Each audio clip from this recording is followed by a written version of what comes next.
حضرت امیر معاویہ کی ذات اقدس کو کچھ گروہ متنازع بنانے کی کوشش کر رہے ہیں جبکہ ان کو حضور اسلام کی جنت کی بشارت ملی ہے. آپ اس کے بارے میں کیا کہہ رہے ہیں؟ میں تو بڑے عرصے سے ہی کہہ رہا ہوں، نہ ہم رافضی ہیں اور نہ ہم ناصبی ہیں.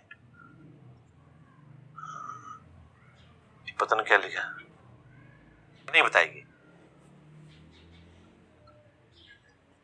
کیا عام کلمہ کو مسلمان اور صحابی رسول کا مرتبہ ایک جیسا ہے؟ کیوں؟ استغفر اللہ کس نے کہہ دیا؟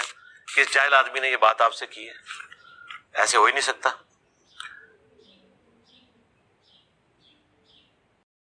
پھر بھی آگے لکھا ہوا ہے کہ یہ جو سمندری جہاد اول جو جیش ہے جو سمندر میں جہاد کرے گا، اس کس صحابی کو خوشخبری دی گئی تھی؟ جی یہ حضرت معاویہ رضی اللہ تعالیٰ عنہ اس میں شامل تھے. کس نے انکار کیا میرے بھائی؟